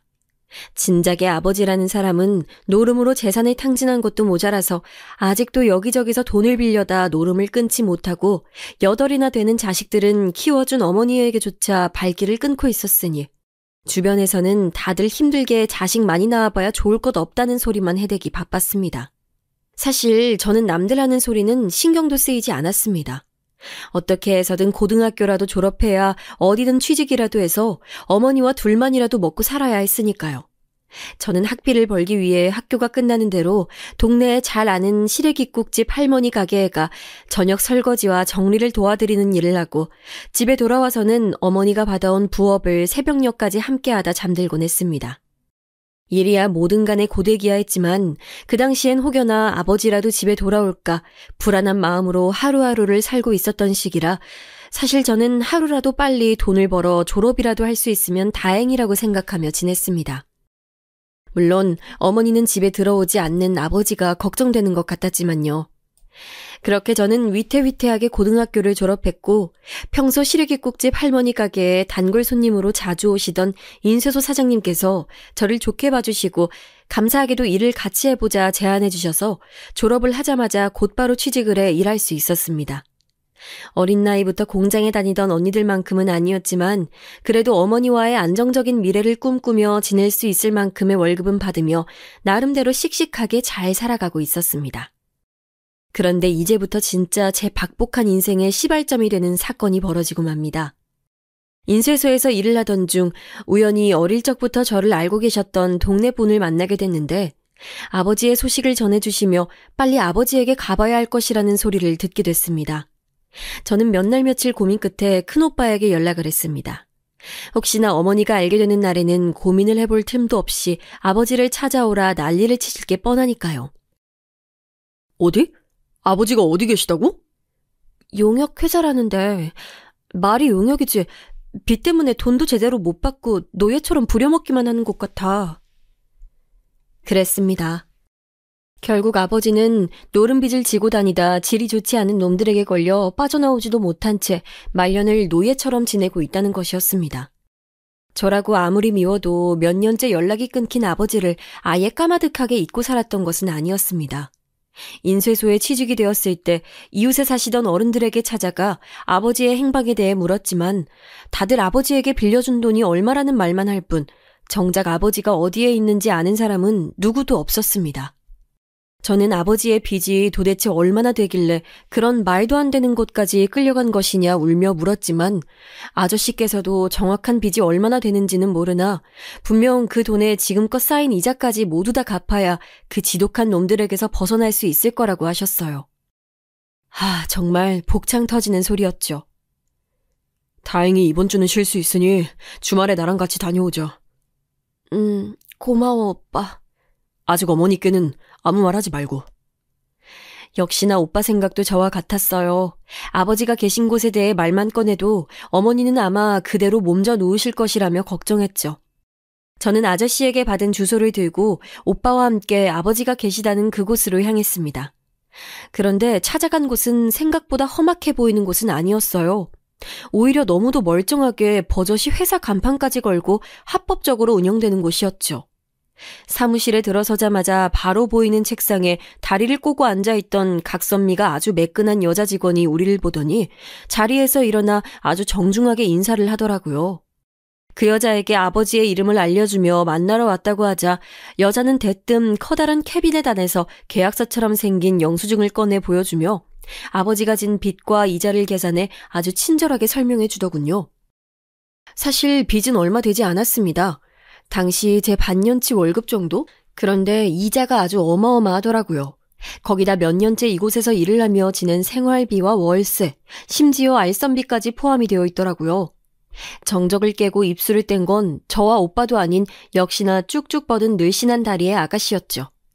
우선 원금이라도 정리를 해주시면 아버지가 계신 곳을 알려주겠다는 거였습니다. 여자의 말에 오빠는 미리 준비해온 봉투를 코트 안 주머니에서 꺼내 여자에게 건넸어요.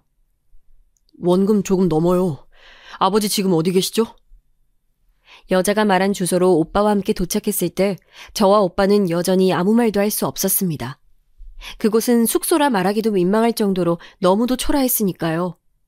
건물은 철거 직전의 건물에 계단과 복도에는 물이 새는지 바닥은 이미 흥건했고 샤워실이라고 적힌 공용 화장실에서는 참기 힘든 악취가 났습니다. 초인종이라고는 보이지 않아 문을 두드리니 안에서 인기척이 느껴졌습니다. 이곳에 오기 전까지만 해도 만약 아버지를 만난다면 세상에서 가장 뾰족한 눈빛으로 쏘아보겠다 다짐을 하고 왔지만 막상 아버지가 정말 이런 곳에 살고 있을지도 모른다고 생각하니 가슴에 뜨거운 울분이 복받쳐 올랐습니다. 문을 열고 나온 노인은 정말 아버지가 맞았습니다. 분명 이제 환갑을 넘기셨을 텐데 만약 길에서 만났다면 적어도 70은 넘은 노인으로 보았을 정도로 노쇠해 보이셨죠. 아버지는 저와 오빠의 얼굴을 보자마자 질척한 바닥에 그대로 주저앉아 울부짖었습니다. 그 모습만 보더라도 이곳에서 아버지가 어떻게 지내셨을지 충분히 알 수 있었어요. 괜찮다고 밖으로 나가자는 오빠의 말에도 아버지는 저희를 끌고 집 안으로 들어가셨습니다. 아무리 초라한 곳이라도 아버지가 몇 년을 제 집처럼 여기며 살던 곳이니 구경이나 하랍니다. 오빠는 금방이라도 아버지에게 버럭 소리를 질 것 같은 얼굴이었지만 저는 애써 오빠의 팔을 당겨 안으로 들어갔습니다. 자식이 9이나 됐어도 집안일이라고는 제 수저 한번 놓아본 적이 없는 위인이셨으니 역시나 제 생각대로 집안은 엉망이었습니다. 저는 하루라도 빨리 집에 돌아오면 될 것을 왜 이 지경이 될 때까지 이런 곳에 잡혀 있었냐, 마음에도 없는 소리에 잔뜩 힘을 실어 소리쳤습니다. 오랜만에 만난 자식들이 돌아가며 소리를 질러대는데도 아버지는 예전에 그 호통만 쳐대던 모습은 온데간데 없이 가을 낙엽처럼 푸석푸석 마른 얼굴로 잔뜩 주름을 만들어 보이며 웃어 보였습니다. 처음엔 도와달라는 일만 좀 도와주면 알아서 노름 미천을 척척 내주기에 아버지는 이곳이 천국인 줄 알았답니다. 그런데 하루아침에 빚이 말도 안 되게 불어나 예전에 반나절만 해주면 됐던 일이 지금은 허리도 제대로 못 펴는 몸을 하고 배도 타고 섬에도 들어가 일을 내 밥 먹는 시간을 빼고는 매일같이 일을 나가는데도 빚은 줄어들 기미가 보이질 않는다며 언성을 높였습니다. 그리고 누구에게 연락이라도 하려고 하면 불법 도박 혐의로 신고를 할 거라며 협박을 하니 늙고 병든 몸으로 자식들에게 피해를 줄 바에야 그냥 이곳에서 죽기로 마음을 먹었다며 신세 한탄을 늘어놓았습니다. 오빠는 듣다 더는 듣고 싶지 않다며 원금은 자신이 알아서 정리했으니 이 다음부터는 아버지가 알아서 하시라며 자리를 박차고 일어나 나가버렸습니다. 저는 오빠를 따라 일어나며 아버지께 우선 조금만 더 참고 계시라고 돈은 어떻게든 구해보겠다 얘기를 하고 나왔습니다. 물론 저도 아버지가 밉고 이해가 되질 않았지만 어쩌겠습니까? 오빠에게는 계약서인지 영수증인지 그걸 가지고 올라가 법적으로 전혀 문제가 없는 것인지 좀 알아봐달라 부탁을 했습니다. 그러자 오빠는 저런 인간들이 말이 통할 것 같으냐, 아버지는 저렇게 당해도 싼 인간이라며 엮여봐야 좋을 게 없으니 자신은 일체 신경 쓰지 않을 거라며 저에게도 신경 쓰지 말라고 했습니다. 다른 형제들이나 어머니에게는 절대 이야기하지 말라면서요. 저는 오빠에게는 알겠다고 하고 헤어졌지만 저는 집에 돌아와서도 매일 밤마다 아버지가 계셨던 그 허름한 방이 떠올라 한숨도 제대로 잘 수가 없었습니다.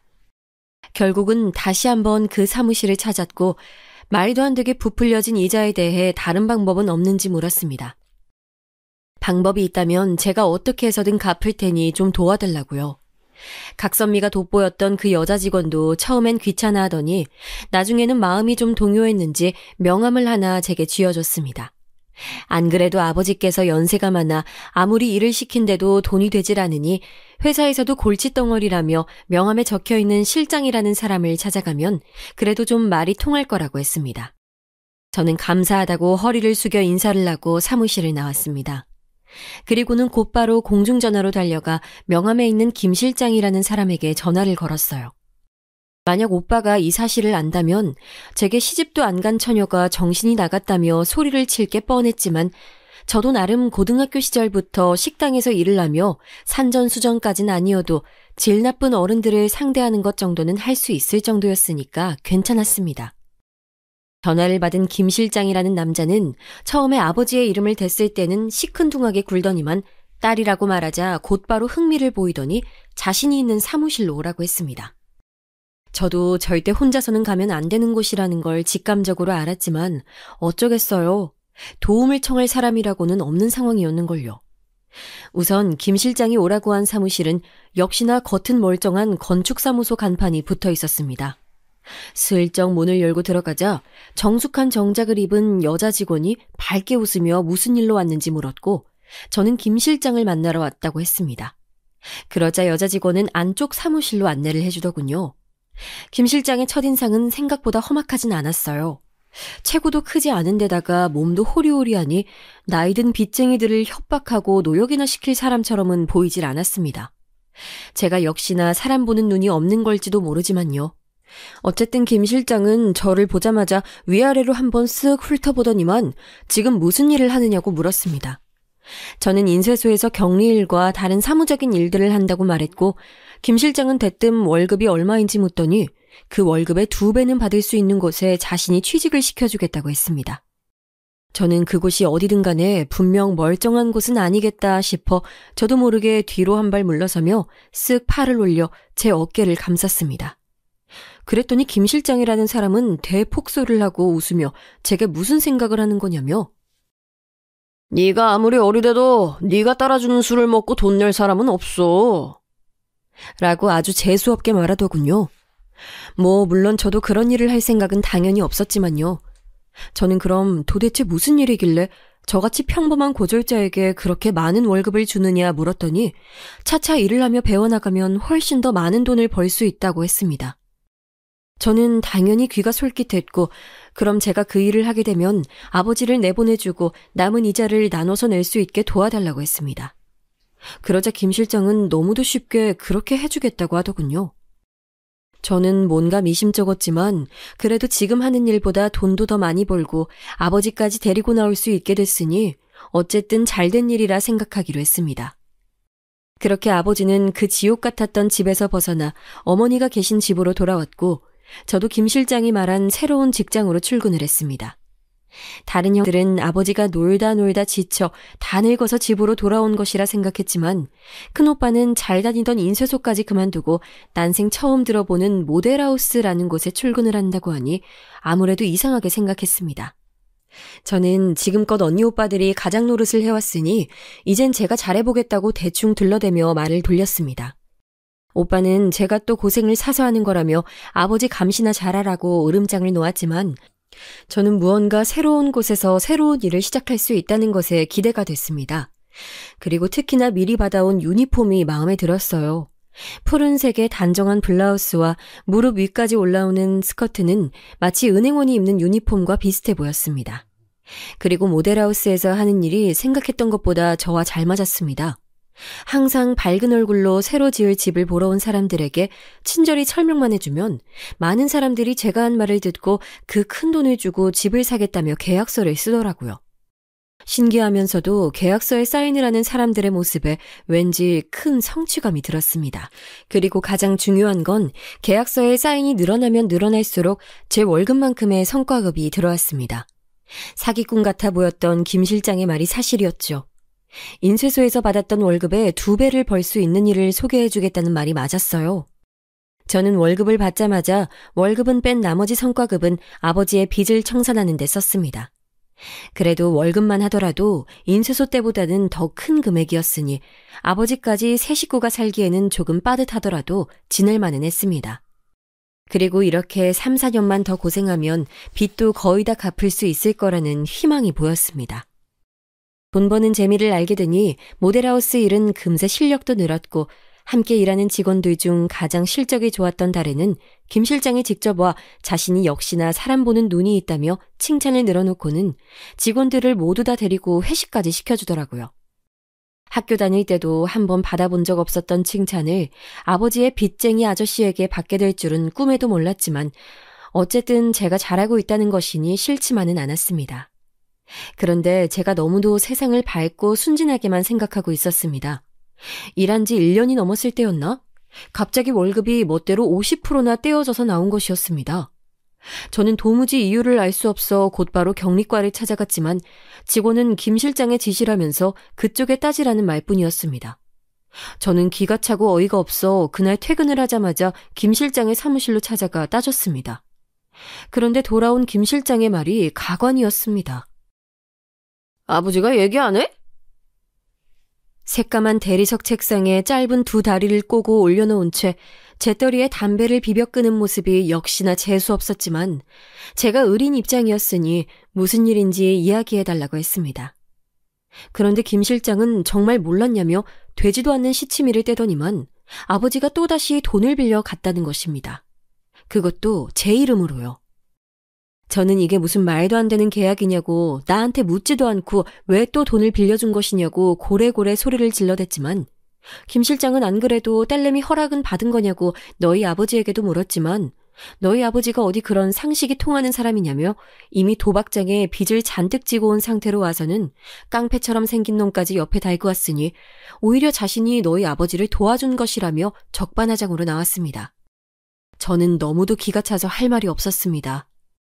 모델하우스는 주말에도 출근을 해야 하는 일이 많았고 휴일도 거의 없이 출근을 하느라 아버지와 마주칠 새도 없었으니 다시 노름에 손을 대고 있을 거라고는 생각도 못했습니다.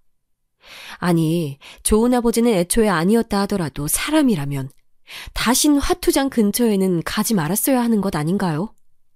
저는 순간 아버지 관리나 잘하라던 큰오빠의 말이 귓가에 울리며 다리가 휘청 풀려버렸습니다. 조금이나마 희망이 보였던 제 미래가 한순간에 새까만 먹구름으로 가득 들어차 버리는 것 같았죠. 저는 김 실장에게 다시는 아버지에게 돈을 빌려주지 말라고 으름장을 놓고는 그 길로 집으로 달려와 아버지에게 모진 말들을 퍼부어댔습니다. 어머니가 바로 옆방에서 주무시고 계시다는 것도 신경이 쓰이지 않을 정도로 너무 화가 나서요. 아버지처럼 무책임하고 자기밖에 모르는 이기적인 인간은 애초에 구해주는 게 아니었어. 그냥 그 시궁창 같은 데서 평생 노름만 하다 죽게 놔뒀어야 돼. 뭐야? 너 지금 돈 좀 번다고 아버지한테 생색내는 거야? 아버지? 아버지는 무슨... 더는 아버지라고 부르고 싶지도 않아. 이게 다 무슨 소리야? 노름? 네 아버지가 또 노름에 손을 댄 거야? 제 날카로운 불씨들은 정작 아버지라는 사람에게는 조금의 타격감도 없었던 것 같았는데 오히려 어머니 가슴에는 큰 불똥이 되어 안 그래도 병약했던 어머니를 더 병들게 하고 말았습니다. 그 일이 있고 나서부터 아직 환갑도 안 되신 분이 소화가 되지 않는다며 밥도 잘 드시지를 못하고 조금만 먹어도 음식을 토해내시길래 저는 쉬는 날 어머니를 모시고 큰 대학병원에 갔습니다. 저는 아무래도 전에 있던 식도염이 도진 것 같다고 했지만 의사는 자꾸만 이것저것 검사를 해보라고 권했어요. 그리고 검사 결과 어머니는 위암 판정을 받으셨습니다. 저에게는 청천벽력과도 같은 말이었죠. 암세포가 이미 폐와 방광까지 전이가 되어 손쓰기에는 늦었다는 말을 듣고 나니 그제야 이 말도 안 되는 상황이 현실로 다가오면서 저는 도무지 삶의 의지가 생기질 않았어요. 그날 저녁 언니들과 오빠들을 불러 어머니의 상황을 이야기했습니다. 그리고 지금까지 아버지와 제게 있었던 일까지 모두 다 얘기를 했죠. 그러자 언니들은 하나둘 울음이 터져나왔고 작은 오빠는 대번에 버럭 제게 화를 냈습니다. 그런 큰 일을 가족들과 한마디 상의도 없이 네 멋대로 해결했냐는 원성과 젊은 년이 돈은 무슨 돈을 벌겠다고 나다니느라 어머니 건강도 제대로 챙기지 않았냐는 원망과 함께요.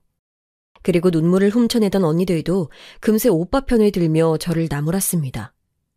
애초에 아버지처럼 막무가내인 사람의 일을 저같이 세상 물정 모르는 어린애가 해결하겠다고 덤빈 것이 잘못이었다고요.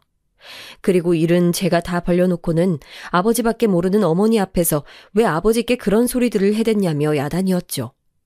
분명 그 말에 마음 약한 어머니가 놀라 자식들에게 미안해서 속병이 난 것이라면서요. 저는 억울하고 원통했지만 우선 어머니의 병부터 낫게 하는 것이 우선이었으니 그 자리에서 단 한마디도 하지 않은 채 꿀먹은 벙어리처럼 가만히 있었습니다. 이 자리에 있는 누구보다 어머니가 없으면 살 수 없는 사람은 저였으니까요. 그때 큰오빠가 나서서 언니들과 작은오빠를 말리며 지금껏 우리가 딸 아들이라고 해봐야 엄마 아프다고 연락 와도 언제 한번 얼굴 비추기를 했냐, 병원에 모시고 가기를 했냐, 다 막내가 했지. 라며 웬일로 제 편을 들어주더군요. 저는 그 말 끝에 눈 안에 고여있던 눈물이 닭똥처럼 뚝뚝 떨어졌어요. 형제들은 이제와 그런 말이 다 무슨 소리냐며 이제 엄마도 아프고 아버지도 저 모양이니 고생문이 훤하다는 소리를 해대며 다들 누가 더 힘들고 아픈지 고생 배틀을 하기 시작했습니다. 허리 디스크가 도져서 앉아있기도 힘들다는 둥, 가게는 장사가 안 돼서 안 그래도 심란하다는 둥, 묻지도 않은 앓은 소리들만 해댔습니다. 저는 마음 같아선 지금 그런 소리들이나 하고 있을 때냐며 따져 묻고 싶었지만 더는 분란을 일으키고 싶지 않아 앞으로 엄마 간병도 제가 다 하고 병원비도 다 알아서 할 테니 걱정 말고 다들 돌아가라며 큰 소리를 쳤습니다. 사실 생각해보면 틀린 말도 아니었죠. 어차피 지금까지도 다들 각자 일 핑계, 자식들 핑계를 대며 도와주지도 않을 뿐더러 전화도 받지 않을 때가 부지기수였으니까요. 그렇게 형제들은 제각각 몇만 원씩 넣은 봉투들을 제 주머니에 찔러 넣어주고는 돌아갔습니다. 저는 다른 건 다 둘째치고 엄마의 간병과 일을 하는 데에만 신경 쓰며 열심히 살았습니다. 엄마, 좀 힘들어도 조금만 더 먹어봐. 이거 전복 엄청 좋은 거야. 엄마 씹기 힘들다고 해서 내가 다 잘게 썰었어. 아니야, 엄마는 다 먹었어. 네 아버지도 전복 좋아하는데 좀 챙겨드리지. 엄마, 난 엄마만 있으면 돼. 아버지 필요 없어. 그러니까 엄마는 하루빨리 나을 생각하고 얼른 드셔. 아버지와는 한 집에 살면서 오고 가면서도 눈도 한번 마주치질 않았어요. 도박을 하든 빚을 지든 이제 절대 신경 쓰지 않겠다 다짐했죠. 그렇게 처음 의사 선생님께서 예상하셨던 기간을 훌쩍 넘겨 어머니는 그 힘들다는 항암 치료도 견디며 1년을 넘게 버티셨습니다. 1년 동안 저는 일을 해서 번 돈을 모두 다 병원에 쏟아부었고 간간히 오빠가 보내주는 돈으로 틈틈이 엄마를 모시고 여행을 다녔습니다. 비행기는 못 태워드렸지만 그래도 함께 기차도 타보고 호텔에서 잠도 자고 조식이라는 것도 태어나 처음 먹어봤습니다. 계란 후라이를 칼로 썰어 먹으니 뭔가 고급지고 좋더라고요. 어머니도 잘 드시지 못하면서도 죽기 전에 이렇게 호강을 한다며 좋아하셨죠. 통장에는 항상 돈이 말랐지만 그래도 어머니의 웃는 얼굴을 보는 것만으로도 행복했어요. 젊은 날에는 자식만 줄줄이 낳고 남편 때문에 마음고생만 하시다 연세가 드셔서는 몸까지 성치 않으셨던 안쓰러운 어머니. 그렇게 어머니는 제 품에서 돌아가셨습니다. 그리고 저는 어머니의 장례가 끝나자마자 짐을 쌌습니다. 누구에게도 말한 적은 없었지만 사실 어머니를 병간호하던 내내 생각해둔 일이 있었어요. 어머니가 돌아가시면 더 이상 이곳에 있을 이유가 없었으니 이곳을 떠나 새 출발을 하고 싶었거든요. 형제들은 그럼 다 늙은 아버지는 어떻게 하느냐 성어였지만 저는 제가 할 몫은 다 한 것 같으니 이제부터는 똑똑한 언니, 오빠들이 알아서 하라고 했죠. 그러자 지금껏 어머니 병원비 한번 보탠 적도 없고 오랫동안 항암 치료를 할 때도 병원에 한번 모시고 간 적 없었던 큰언니가 제게 무슨 큰 인심이라도 쓰듯 부모님과 제가 살던 이 집을 제 앞으로 명의를 변경해 줄 테니 이 집에 살면서 아버지까지 책임지라는 것이었습니다. 내가 언제 이 집 달랬어? 나 이 집 필요 없어. 필요 없기는? 아버지 돌아가시면 이 집 다 너 준다니까? 저는 기가 막히고 코가 막혔습니다. 이 낡고 오래된 집이 욕심이나 어머니를 모신 적도 없었지만 애초에 일찌감치 이 집을 떠난 언니가 이 집 명의에 대해 운운한다는 것도 저는 어이가 없었어요. 저는 이제 어머니도 안 계시는 판에 2판 4판이었습니다. 어차피 형제들에게는 남은 정도 없었으니까요. 난 자식으로서 할 만큼 다 했어. 이제 나도 내 인생 살 거니까 다신 나한테 연락하지 마. 뭐? 너 말 다 했어? 언니가 너를 어떻게 키웠는데? 언니가 나한테 뭘 해줬는데 학비 내야 한다고 연락했을 때 어떻게 했는지 다 잊었어? 어머니를 간병하는 동안 저도 제가 생각했던 것보다 훨씬 더 많이 지쳐 있었는지 형제들에게 그런 모진 말을 해놓고도 저는 아무런 아쉬움조차 느껴지질 않더라고요. 어머, 얘 좀 봐. 오빠, 얘 지금 하는 소리 들었어? 왜 아무 말도 안 해? 한숨만 푹푹 쉬고 있는 오빠 앞에서 언니들은 돌아가며 갖은 욕을 섞어 별의별 소리들을 다 해댔지만 전혀 신경 쓰이지 않더군요. 저는 그대로 남은 가족들과 연을 끊고 서울로 올라왔습니다. 서울은 모든 것이 다 별세계였습니다. 제가 있던 곳에는 아파트가 들어선 지 몇 년 되지 않아 동네에 고층 건물이라고는 없었는데 서울은 이미 아파트의 고층 빌딩들로 빼곡하게 채워져 어디에도 빈 땅이라고는 없는 것처럼 보였어요. 이렇게 집도 많고 건물도 많으니 저는 당연히 저 하나 살 집과 직장 정도는 금방 구할 줄 알았습니다. 그런데 제 수중에 있던 돈 가지고는 단칸방 월세 하나 구하기가 힘들더군요. 그래도 직장을 구할 때까지 어디라도 지낼 곳이 있어야 했으니 부동산 아주머니에게 사정을 설명했고 지방에서 올라와 서울 물정이라고는 모르는 제 사정이 안쓰러웠는지 대학가 근처에 하숙을 하고 계시다는 친구분 집을 소개시켜 주셨습니다. 저는 그날로 짐을 들고 들어갔고 그날부터 일을 구하기 위해 백방으로 뛰어다녔습니다.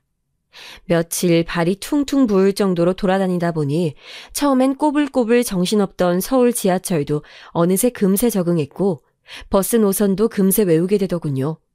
그래도 명색이 제가 살던 동네 모델하우스에서는 꽤 잘 나가던 직원이었으니 서울에서도 비슷한 일을 해볼까 싶어 모델하우스 이곳저곳에 이력서를 들고 찾아갔지만 다 거절을 당했습니다.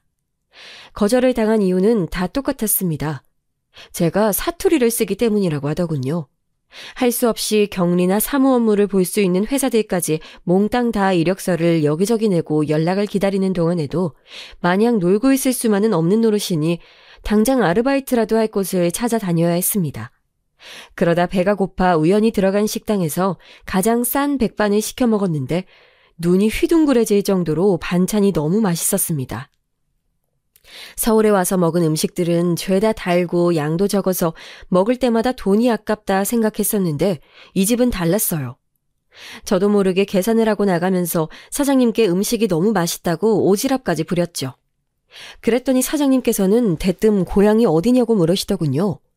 저는 제 사투리 억양이 서울 사람들에게는 신기하게 들리는가 싶어 조심스레 고향을 말했는데 사장님께서는 역시 그럴 줄 알았다고 너무도 반가워하시면서 자신의 고향도 바로 그 근처라며 좋아하시더군요. 저는 몇 주 서울에서 지내지도 않았는데 벌써 향수병에 걸렸는지 사장님의 말에 눈물이 순간 왈칵하더라고요.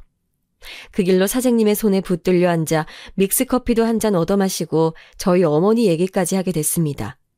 형제들과 연을 끄는 얘기까지도요. 사장님은 자신도 어릴 때 부모님이 돌아가셔서 혼자 서울에 올라와 고생도 많이 했지만 그래도 지금은 착한 아내도 만나 자식도 낳고 이제는 식당도 자리를 잡아 하루에 3끼 안 굶고 살고 있으니 저에게도 힘내라며 위로의 말을 해주셨습니다. 가족이야 서울에서 새로 만들어도 되는 것이라면서요. 그리고 반찬이 너무 맛있다는 제 이야기에 바리바리 반찬까지 사주시며 앞으로 자주 들러 반찬만이라도 가져가라고 하셨습니다. 사장님의 인자함에 절대 그냥 하는 얘기 같진 않았어요. 저와 사장님의 만남은 그렇게 시작됐고 저는 다행히도 얼마 되지 않아 그 근처 작은 간판 가게에 취직을 하게 되어 식당에 더 자주 가게 됐습니다. 가게 직원들과도 점심을 먹으러 들리고 퇴근하는 길에 들리면 사장님은 어김없이 제가 점심에 와서 잘 먹은 반찬들을 싸주시곤 했어요. 외롭고 쓸쓸했던 낯선 서울 생활이 사장님과 함께 있을 때면 따뜻한 가족의 정을 느낄 수도 있었죠. 그래서 저는 가끔 쉬는 휴일에는 빈 반찬통을 가져다 드린다는 핑계로 바쁜 식당 일도 도와드렸습니다. 그러던 어느 날 어느 때와 같이 식당 일을 돕기 위해 주방에서 앞치마를 메고 설거지를 하고 있었는데 갑자기 누군가 제 등 뒤로 다가와 저를 와락 껴안는 것이 아니겠어요? 저는 너무 놀라 들고 있던 수세미도 바닥에 떨어뜨린 채 뒤를 돌아봤고 제 앞에는 난생 처음 보는 군복을 입은 남자가 서 있었습니다. 죄송합니다. 저희 어머니신 줄 알고. 군복을 입은 남자는 다름 아닌 사장님의 하나뿐인 외아들이었습니다. 군대에 있다는 얘기는 들은 적이 있었지만 얼굴은 처음 봤으니 저도 화들짝 놀란 것이었죠. 제가 낸 큰 소리에 놀라 들어오신 사장님의 아내분은 아드님의 얼굴을 보자마자 너무 좋아 눈물을 펑펑 쏟으셨고 옆에 계시던 사장님께서는 호탕하게 웃으시며 내가 며느리 감으로 점 찍어 놓은 걸 어찌 알고 딱 한눈에 알아봤대? 라는 사장님의 그 말 한마디에 순간 저는 얼굴이 터질 듯 빨개졌습니다. 사장님과 가깝게 지내기야 했지만 저를 그렇게까지 좋게 생각해 주셨다는 게 전 너무도 감사했어요. 그렇게 사장님의 성화에 저희 두 사람은 만난 지 반년도 되지 않아 부부의 연을 맺었습니다. 사실 처음부터 사장님의 아내분, 저희 시어머니께서는 저를 탐탁지 않아 하셨지만 시아버지가 되신 식당 사장님께서는 저를 예뻐하셔서 결혼식도 하기 전에 작은 전셋집까지 구해주셨어요.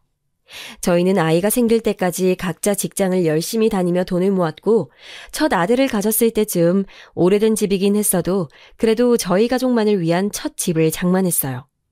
그런데 역시나 제 박복한 팔자는 어디 안 가는 것일까요?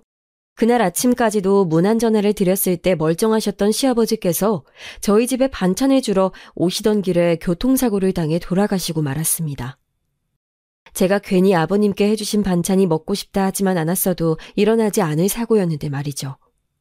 저는 어머님과 남편에게 미안한 마음에 매일 밤 죄책감에 시달렸습니다. 그래서 하지 않아도 될 뻔한 선택을 하고야 말았죠. 너무도 죄송스러운 마음에 혼자 되신 어머니에게 앞으로는 제가 모시겠다 하며 좋은 며느리가 되겠다 다짐했습니다. 이쯤 되니 제가 어떤 사람인지 좀 아시겠죠? 네, 맞습니다. 신데렐라 콤플렉스? 착한 아이 증후군. 아무튼 고생을 사서 해야만 직성이 풀리는 이상한 성격이었습니다. 그렇게 좋은 며느리 자리를 굳이 자초해 팔자에도 없던 시집살이가 그때부터 시작되었으니까요. 아들이 학교에 들어가게 되면서 자연스레 저는 식당 일을 돕게 됐고 어느새 저는 가업을 잇는 착한 며느리가 되어 있었습니다. 하지만 처음부터 저를 예뻐하지 않으셨던 시어머니께서는 역시나 저를 탐탁지 않아 하셨습니다. 애미야, 넌 지금 시간이 몇 시인데 남편 출근하는데도 잠을 퍼자고 있니? 어머니, 어제 가게 문을 늦게 닫아서 제가 새벽에 들어왔어요. 아이고, 누군 장사 안 해봤다니? 나는 그 고생을 혼자 다 했어도 네 시아버지 아침은 굶겨본 적이 없다. 죄송해요. 내일부터는 일찍 일어날게요.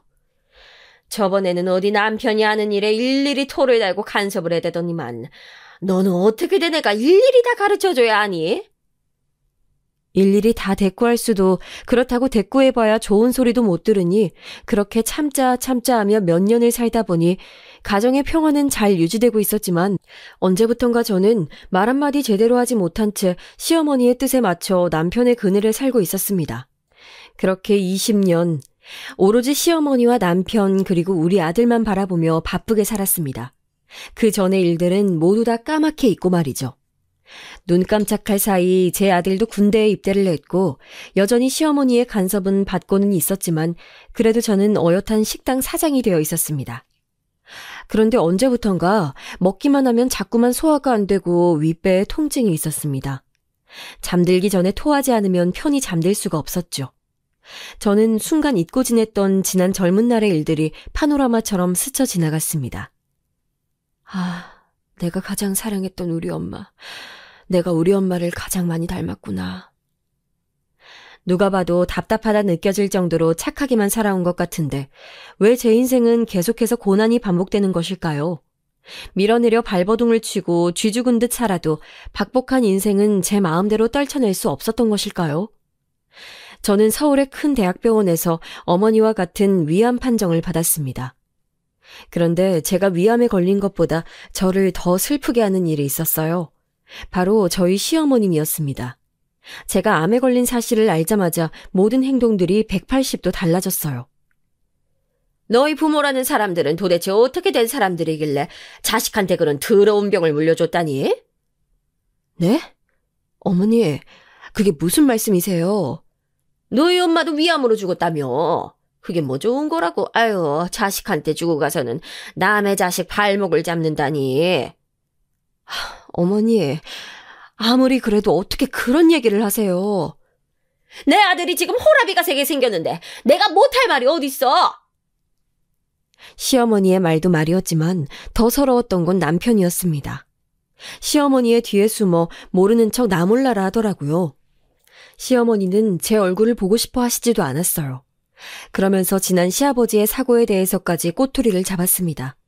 그런 모진 말까지 들으면서도 저는 버텨야 했습니다. 제게는 이 사람들이 유일한 가족이었고 제 전부였으니까요. 그런데 남편이 출근한 사이 시어머니가 저를 불러냈습니다. 그리고는 통장 하나를 건네더군요. 시작은 저를 위로하는 말로 운을 떼시더니 시어머니는 결국엔 또 당신의 아들이 더 안쓰럽다는 말이었습니다. 이거 받아라. 이게 뭐예요? 웬 통장을? 1,000만 원이야. 네가 우리 집에 들어와 한 게 뭐 있다고. 사실 주고 싶지도 않지만 돈이라도 줘야 내 아들 마음이 편할 것 같아서 주는 거야. 어머님, 지금 저더러 제 아들도 두고 나가라고 하시는 거예요? 내 손주는 내가 알아서 장가 보낼 때까지 책임져 줄 테니까 신경 쓰지 말고 넌 내 아들 옆에서 하루라도 빨리 떠나. 저는 몸이 너무도 쇠약해진 상태라 조금의 스트레스도 버틸 수가 없었습니다. 시어머니의 말도 아들 걱정도 생각할 겨를이 없었어요. 저는 그 길로 짐을 쌌고 다시 고향집으로 내려왔습니다. 20년 만에 돌아온 집은 그대로였습니다. 80이 다 되신 아버님이 혼자 엉망이 된 집에 계셨어요. 그 옛날 지옥이라 부르던 그 단칸방과 달라 보이지 않았죠. 아버님은 제 얼굴을 보자마자 엉엉 눈물을 흘리셨고 힘없는 두 팔로 껴안으셨어요. 그리고는 내내 귓가에 대고 미안하다 하셨죠. 저도 눈물이 났습니다. 지난날 그토록 아버지를 미워했던 마음들까지 모두 다 씻어내려가는 것 같았죠. 그렇게 저는 친정집에 머물며 인생의 마지막을 준비했습니다. 항암 치료도 하고는 있었지만 끝이 머지 않았다는 것을 알고 있었죠. 그래도 하루하루를 뜻깊게 보내려 노력했습니다. 아버지와 도란도란 얘기도 나누고 가끔 내려오는 형제들과 옛날 이야기도 하고요. 그러던 중 연락도 없었던 남편에게 갑작스레 연락이 왔고 조만간 친정집에 한번 들리겠다 하더니 정말 얼마 되지 않아 시어머니와 함께 내려왔더군요. 저는 그래도 제게 조금은 미안한 마음이 있어서 보러 온 것이라 생각했는데 제 기대감을 끝내 산산조각 내며 상처를 주더군요. 시어머니와 남편은 아주 제대로 약이 올라 있었습니다. 알고 보니 시아버지께서 살아생전에 식당이 있는 건물을 매매하셨는데 그 건물 명의를 제 명의로 해놓으셨다는 것이었어요. 그러고 보니 언젠가 시아버지께서 부동산으로 저를 불러 우리 집에서 머리가 제대로 돌아가는 건 저뿐이라며 어딘가에 서명을 하라고 하신 적이 있었던 기억이 떠오르더군요. 이제 시어머니도 연세가 많이 드셔서 건물을 팔아 좀 편하게 살아보려 했는데 그 건물이 제 이름으로 되어 있으니 걸림돌이 되었던 것이었죠. 저는 바라는 것이 없었습니다. 이미 죽을 날을 받아놓은 사람이나 다름없었으니까요. 그런데 남편과 시어머니는 뭐가 그렇게 불안한지 언성을 높이며 제가 여우짓을 해 시아버지를 꿰어놨다고 생각하더라고요. 심지어 시아버지가 돌아가셨을 때도 이 사실을 알고도 모른 척 시치미를 떼고 있었는 줄 알더군요. 저는 기운이 없는 몸으로 애써 아니라고 했지만 소용없었습니다. 지렁이도 밟으면 꿈틀한다는데 저는 없는 힘까지 모두 쥐어짜 자리에서 벌떡 일어나 남편과 시어머니를 밖으로 내쫓아버렸어요. 어차피 난 죽어. 그런데 도저히 당신들 하는 꼴이 배 아파서 당신들은 못 주겠다. 암에 걸린 것도 가족이라 생각했던 사람들에게 버림받은 것도 모두 다 제 잘못이었지만 어쩐지 죽을 때가 되니 서럽고 울분이 터지더군요. 저는 그날로 서울로 올라가 건물을 팔아버렸습니다. 그리고 일부는 제 아들에게 증여하고 나머지는 형제들에게 나누어 줬어요. 박복하기 짝이 없고 바보처럼 답답한 인간인 저로서는 그게 가장 큰 복수라 생각했습니다. 제 얘기는 여기까지입니다. 저는 제 인생 불쌍하고 박복하기야 했지만 그래도 최선을 다해 초라하지만은 않았다 말하고 싶네요.